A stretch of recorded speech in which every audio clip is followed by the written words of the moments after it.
Once again, we have another edition of Goodwin Square, where we have dramatic stories from the road and how the best of intentions or the biggest of pride can make anybody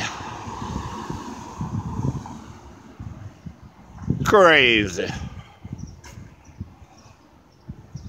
Our story today features a guy by the name of Mike that I knew in Phoenix, Arizona. Mike lived across from me in the apartments building that we shared. And I noticed that Mike was a hard-working man. He would go to work about 4 or 5 o'clock at night. I'd see him. And he was, he had a uniform, if I believe, and every day like clockwork, Monday through Friday, he worked the graveyard shift at some hotel up the street. I don't think it was a Goodwin hotel, because at the time, there weren't many boutique hotels in downtown Phoenix. But anyways, I noticed that he would go at 4 or 5 o'clock at night, and he'd return 6, 7 in the morning or so. Every day, Monday through Friday. On the weekends, Mike also had a habit. As I found out, he would go first thing in the morning, Saturday morning, head up to the main library downtown Phoenix, pick up 2, 3, 4, 5 maybe movies from the library collection, head back home, just before heading home, he would pick up a case of Busch beer at the Circle K down the street from the apartment building, and then he would head home, go inside, slam the door, and no one would hear or see Mike again until Monday afternoon, when his door would open and in uniform head off to work and start of a new work week. Mike never said anything. Mike never socialized. I never saw anyone over at Mike's house. Mike was not gay. I did test him, and he proved negative for gaiety. But he had no girlfriends. He had no, there were no friends, social friends of any sort at his door. Anyways, that was 2007 when I first moved into the building. In about 2009, the housing boom in Phoenix popped and it bust. Now, Phoenix has always lived and died on housing. Their entire history is built on housing. So when 2009 came and the housing bust hit the country, Phoenix really got it bad. I mean, nobody was free of the housing bust in Phoenix. Everything went down, whether it was mansions in Paradise Valley or, efficiency apartments in downtown Phoenix. Everybody felt the sting of the housing bust throughout the greater Phoenix area. Mike was also victim of that in actually most of the guys in the building, it was mostly a working man apartment building that me and Mike worked in or lived in. I tried to work in, but it was mostly a working man's apartment. And as soon as the housing bust hit in 2009, slowly these guys started packing up and moving out of the apartment. because no money for rent.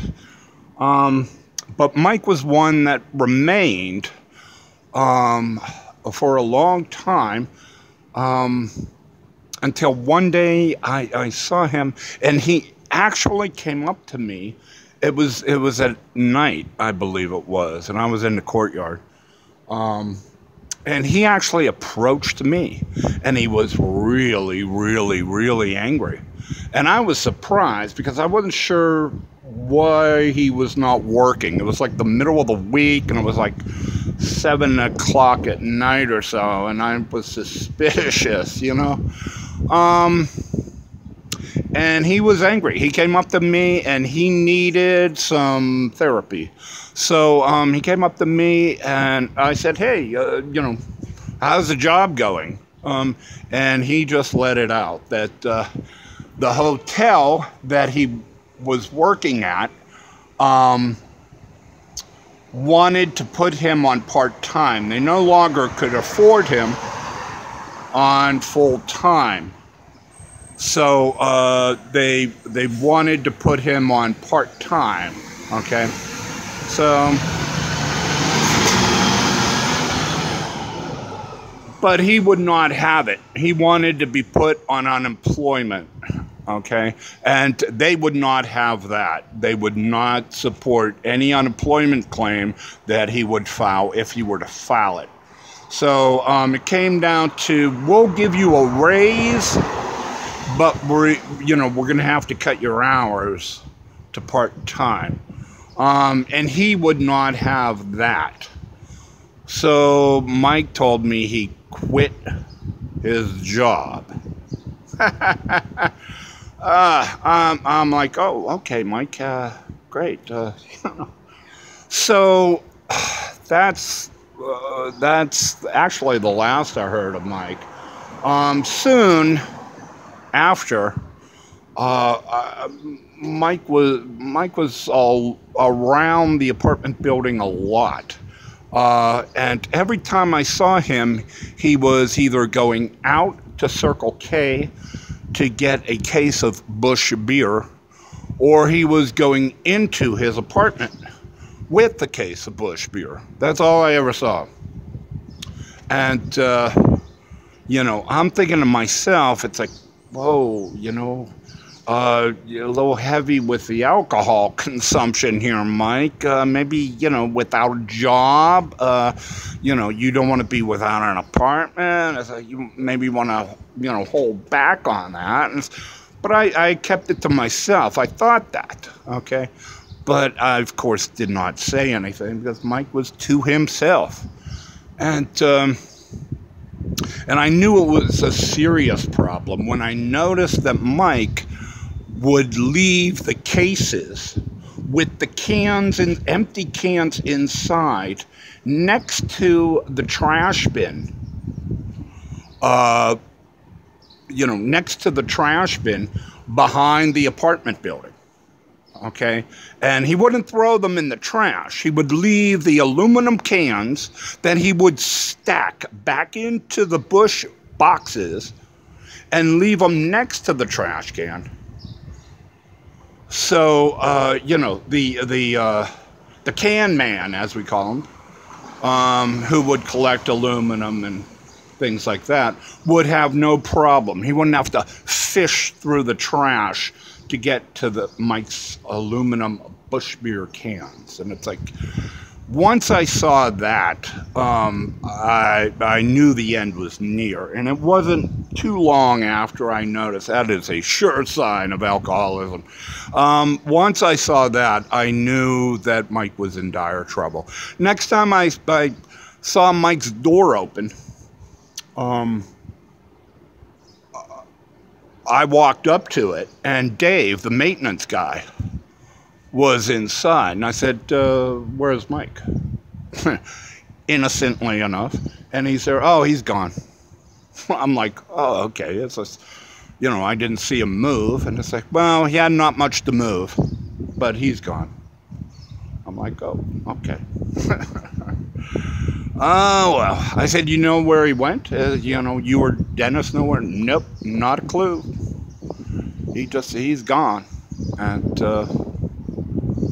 you know, like so many others, you know, but a lot of guys just lost their job and left, but Mike kind of went down in flames. Stories from the road here, you know, good people who just kind of get a bit square sometime, either with pride or with ignorance or with naivety or whatever. Here at the Goodwin Square.